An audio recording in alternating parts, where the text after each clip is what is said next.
What's going on, guys? I got a question from Eva from Florida, and she's asking, hey, so I've been scouting up in Michigan for 4 months. Due to my job, I have an opportunity to move to Florida. I have a few questions about scouting in Florida. I don't see much book sales. Are people mainly going sourcing at Salvation Army and thrift stores? I'm not sure if she's saying more people are sourcing at Salvation Army and thrift stores or what. Is the market getting over flooded down there with scouters? I know up here within 25 minutes of book sales opening, everything is gone. That's most book sales. And she says, arrive at least an hour early before the sale starts. Sounds about right. Are you going to have to travel down more south versus scouting up north? There are a lot of book sales in the Ohio, Michigan area. Yeah. Ask me any questions you have about scouting Michigan. Okay, so she is asking about Florida. Okay, so I've been to Florida and I've scouted down there, and I've done Miami, and I've done a few Jacksonville. I've done cities down on the way. Not too much of Jacksonville. Actually, I don't think I've done any Jacksonville. But I've done Miami and I've done some on the way down. So the thing is about wherever you go, cities are always going to have more books, but they're also going to have more competition. So it's kind of like a balance. But whenever you're running this book business, and I preach this a lot, and you're going to be like a crab at the bottom of the barrel if you keep going to thrift stores and you keep going to libraries and you don't establish exclusive relationships. So when you go to these thrift stores and libraries, become cool with the people, become cool with the librarian, become cool with the thrift store owner or manager. You could also, just sticking with the libraries and thrift stores, the relationships is what's going to make that work. You can also go upstream. The book flipper, Caleb Roth, talks about this a lot. So what you can do is, how do you get books from inside people's houses? You could start a donation bin program, have donation bins around. You could make a Facebook brand revolving around selling other people's books for them, or purchasing their books, or taking away their clothes. You got to think about what kind of service, because yes, we're in the product-based business, which is beautiful, because now with the power of Amazon FBA, we ship in 1,000 books, we sit back, and for the next 3 months we get paid. You also got to realize the whole reason why I got into selling books is it was a product-based business versus a service-based business, but inevitably I realized I'm becoming a service-based business now, because I offer consignments for people, I offer declutter services for people, I offer a myriad of different things for people. I could go into all the different little details, but ultimately I'm providing a service for people at the end of the day. I sell y'all's restricted inventory. A lot of resellers are restricted in textbooks. I sell them for other resellers on a 50-50 split. If you guys are interested in that, below in the description are instructions on how to contact me. Shameless plug. But regardless, you have to go upstream, and I think that shameless plug I just gave is actually a prime example of going upstream, and having balls too. I got balls, you know what I'm saying? A lot of people, when they heard about the textbook thing happening, they stopped sending in textbooks. Or some people are like, oh, I don't even know if I should send in textbooks anymore. And I'm like, I took the opposite approach. I'm like, everybody send me your textbooks. I will sell them on a 50-50 split for you, and we'll both win. Yeah, it obviously takes balls to do that, because what happens if I become restricted or my account gets shut down or something? Now I'm in a very tough situation. But you gotta have balls to be in this business. But you have to also go upstream. So what's the hardest? Okay, so there's the books out in front of the thrift store. Those are good. If you can pull 10 a week, or 100 a week from your local thrift stores, whatever it is, great. Well, now if you can get to the back room, I always preach backroom access. Work on your sales skills. Hey, can I go to the back room, talk to the manager? Hey, I buy books in bulk. I realized you guys had a lot of inventory back there. Could I help alleviate, all the pressure you guys are experiencing and free up some space for you guys?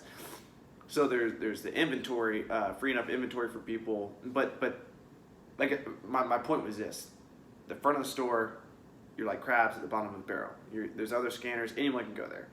Back room, a little bit better. You had to at least have a couple testicles to get in there. Not really. There's girls that kill it. But metaphorically speaking, girls with courage have huge testicles. Okay, so feminist. I had a feminist yell at me the other day for putting out an ad for a young, strong man, and she's a good friend of mine.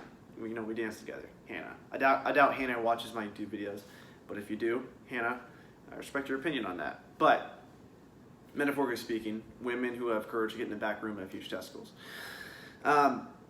What's better than that is, how do the books even get into the back room? Where did they come from? Okay, they came from people's houses. How do we get to people's houses? Or how do we get people's books out of their houses into my hands is a better question. Because yeah, how can we get into their houses is great, but how can we get books out of their houses into my hands with as little effort as possible for me, so I can grow a business and scale a business and provide jobs for people and feed my family and do all these things? You're gonna have to have a pretty efficient system that works.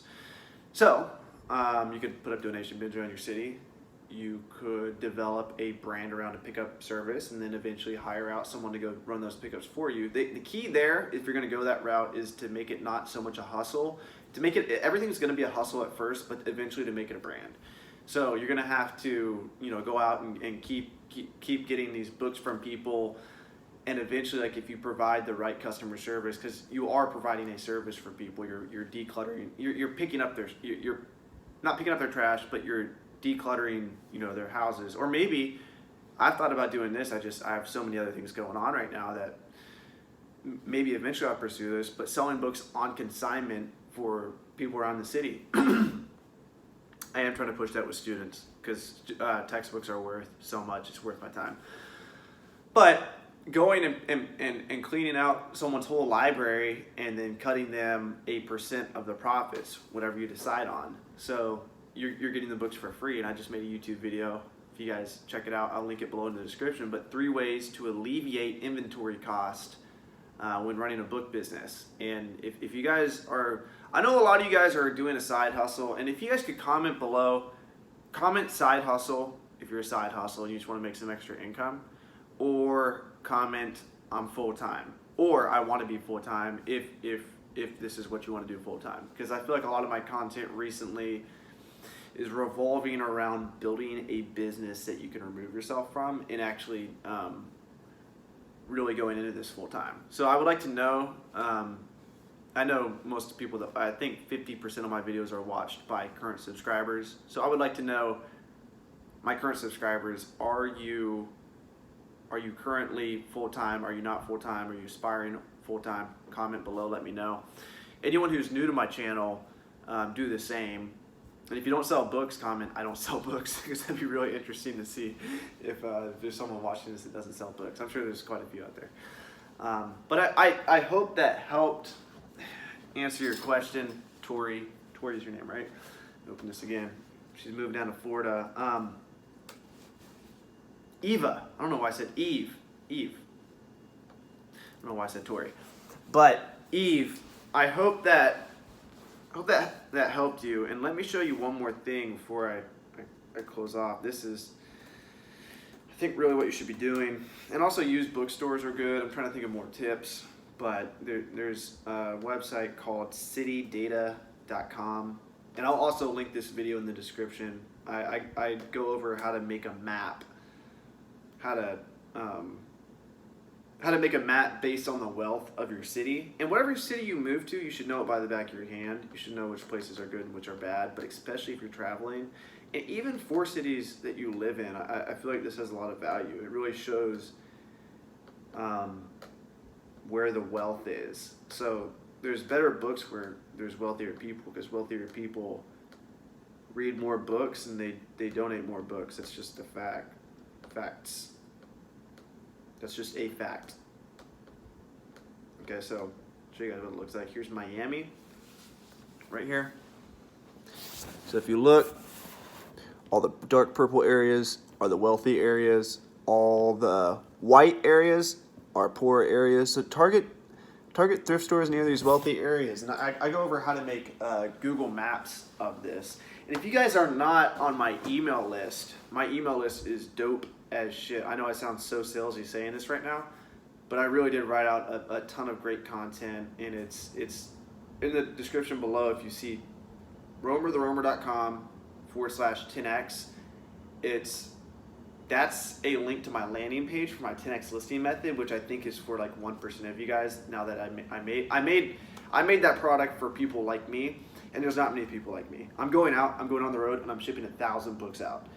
And I want to ship them fast because I'm a one-man army when I'm on the road. I don't have listers. Here in Nashville, I have listers, but this is for people who want to really move inventory fast and remain a one-man army. Or maybe you're on the road and it's too much work to hire and train someone. It is too much work to hire and train someone while you're on the road.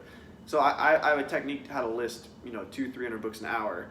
But if you just sign up, if you put your email in there, even if you're not interested in learning how to list books 10 times faster, because it's not feasible for people who are stationary. I don't even recommend it for people who are like living in a city, building a business, and they're not on the road. I recommend this for people who are on the road doing liquidation type deals like I am. So, but if you do sign up for the email list, I have like 10 emails that you will be sent over the course of a couple weeks, and I really just gave away the game. And a lot of them I break down how to get backroom access. I tell you exactly how I started out scouting and how to bring on like a team of listers, how to like actually build a book business. So I think there's a lot of value in it, and I don't really mention it too much in these videos. So I'm trying to get better at like really plugging myself for that. It's not even really a plug because it's 100% free. But go check that out. Get on my email list. Peace out, guys. Like, subscribe, unsubscribe. If you guys want some more salsa videos, let me know too, because I could post some salsa videos. I just don't on YouTube. If you guys want salsa videos, go to my Instagram. That's where all my Latin dancing is. Peace out, family.